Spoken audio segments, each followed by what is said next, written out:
Friendships are deep. The friends that you choose to be part of your inner circle really become your first experience at an intimate relationship. And this happens pretty early on in life, in middle school and in high school, long before we are emotionally developed, or in university and post grad while we are still emotionally developing. This means that inevitably we are bound to have friendship breakups. They are normal, they're a part of discovering who you are and figuring out who you should surround yourself with to support your growth and success in life. Being in my mid-30s, I have gone through a handful of friendship breakups. The most common is that you just naturally drift away due to just going different directions in life. Some people move, some people have kids, and you kind of just find that you no longer have the same things in common that used to tie you together. This isn't an intentional breakup, it's more just how life goes. There's no bad feelings, and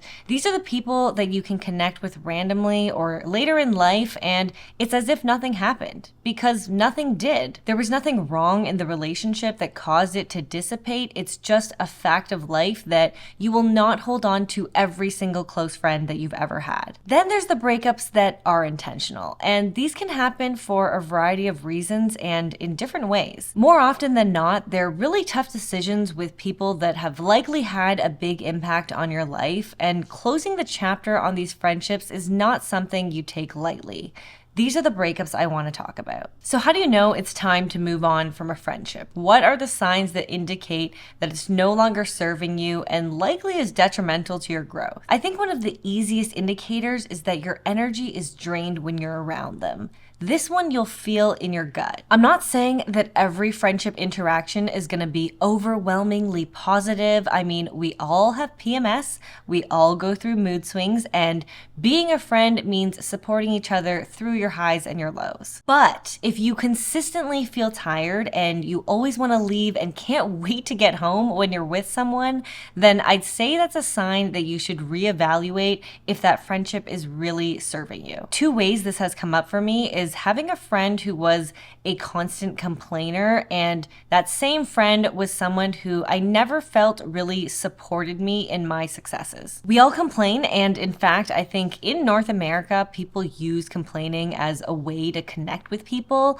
I am really trying to cut down on this, but someone who complains all the time can really be an energy sucker, and you just don't want to surround yourself with these negative vibes. I guess it's no surprise that that same friendship is the one where I felt that I would always be happy for her and her milestones and her successes, but I really never felt that that was ever returned. Friends don't need to check off every box, but celebrating each other's successes is one of those fundamental things to me. Because if you can't be happy for me, then do you really want the best for me? It is important to express your needs because everyone likes to feel supported differently, but at the same time, some people are just not your people. If your spirit doesn't feel lifted after spending time with a friend, then you're going to have to decide whether distance or a goodbye is necessary to protect your energy and space. And speaking of distance, there will be some friends in your life who disappear once they enter a relationship.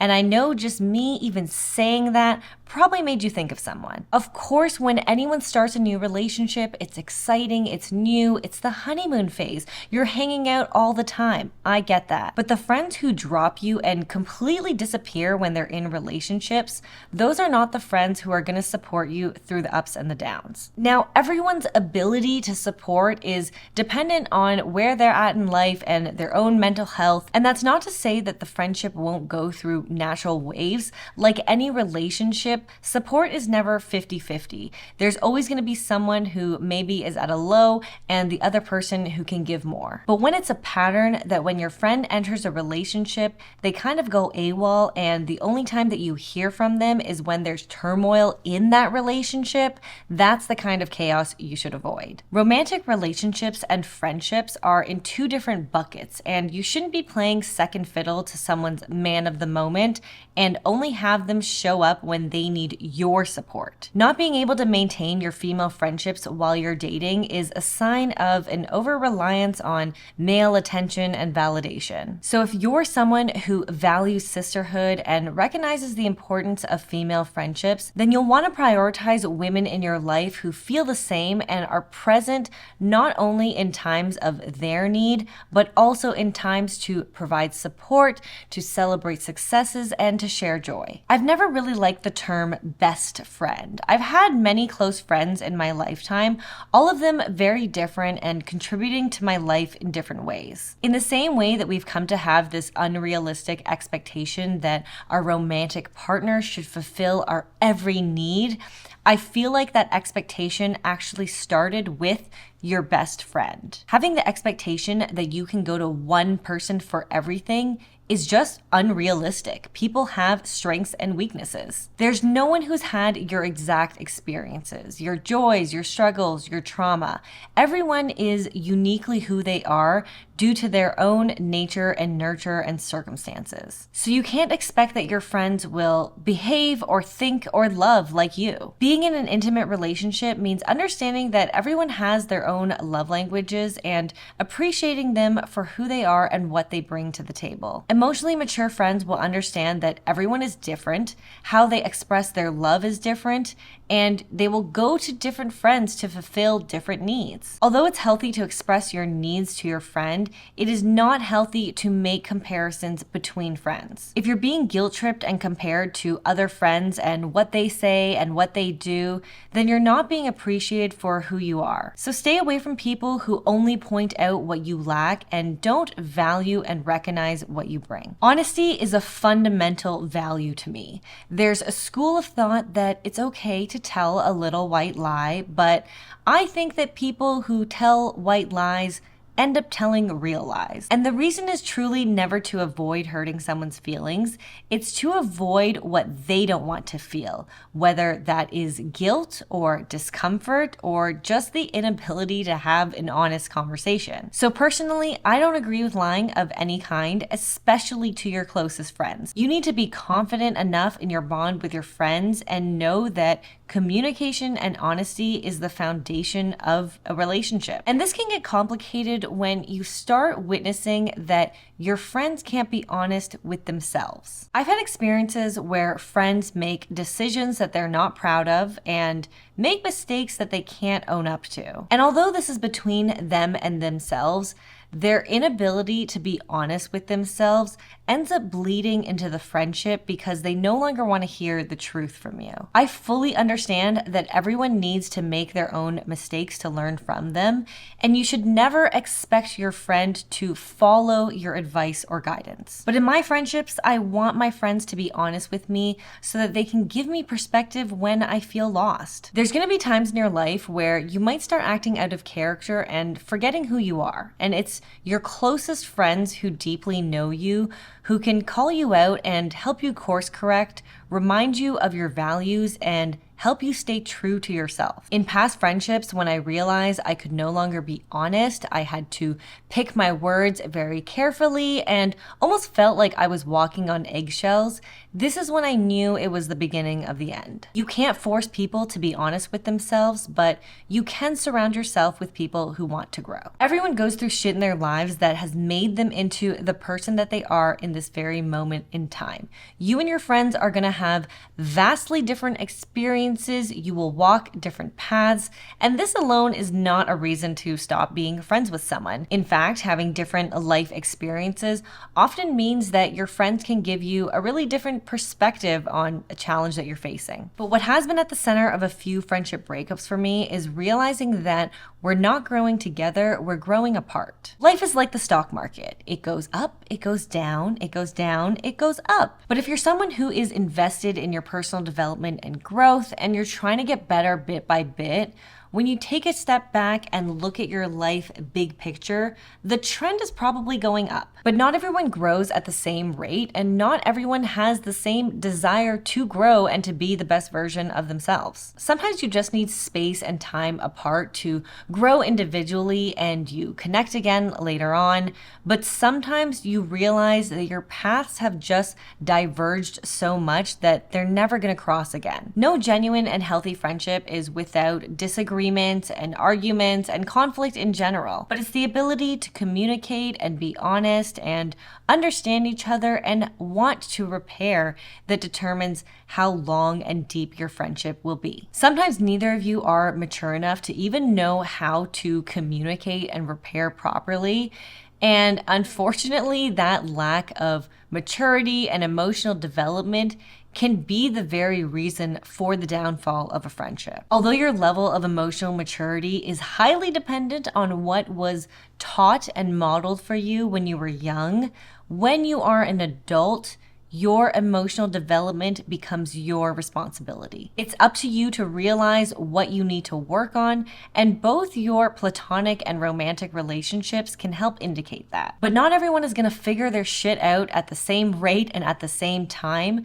So if you're someone who prioritizes personal development and your friend is not, that can become a really valid reason to part ways, because someone who's not growing is only going to hold you back in life. So how do you actually go about ending a friendship? Honestly, there's no one-size-fits-all approach. Friendships are very unique and complex, and there's a lot of factors like how long you've known someone, how close you were to them, whether or not you've had a lot of conflict in the past, and if you even feel safe enough to share your feelings. But I found that in order for me to be true to myself and my value of honesty, I always try to communicate how I feel. Ghosting or ignoring is really immature and honestly one of the most disrespectful things that you can do to someone, especially someone you've called a friend. So I wouldn't suggest going that route unless it is someone who is extremely toxic, you don't feel safe openly sharing your feelings to them, and you have absolutely no intention to repair the relationship. In all other cases, share how you feel. It'll be a weight lifted off your shoulders, and their response to you will actually help confirm whether or not it is worth resolving or whether it is most definitely the right decision to end the relationship. These types of conversations are always really tough because it can easily turn into blaming someone and kind of coming at them from you do this, you do that, you. But that's more of an attack and not an effective way to share how you feel. So do your best to express how their actions make you feel and approach it from an I feel point of view. I've always done this through some form of writing, like a text or an email. Personally, for me, writing it out just helps me collect my thoughts and rationalize things better and make sure that I'm really communicating exactly what I want. If you're more comfortable doing this over the phone or in person, then go for it. But I have just found that those conversations can get heated quite quickly, and you can end up in a place where you are both reacting rather than responding. Another reason I like to write this out is because you will think about this person again, and you might question whether you did the right thing. When I can go back and read the communication, it's a reminder that I tried to handle things maturely, was open to a conversation, and have no regrets about how I handled things. It takes a lot of effort and the desire to keep a friendship to get to a place of mutual understanding. It's a lot of energy. How they respond to you sharing your feelings or lack thereof is all the confirmation that you need to know whether that friendship will serve you. What are some other friendship red flags that you've experienced? How did you know when your friendship was over? And how did you go about ending it? Share it in the comments so we can all learn and grow together. At the end of the day, not every friend is meant to be in every chapter of your story. But if it was a deep and meaningful friendship, then just know that the ending is not going to be without grief. No matter how much you know it's the right decision, grief is still a process. There are friendships that have ended for me years ago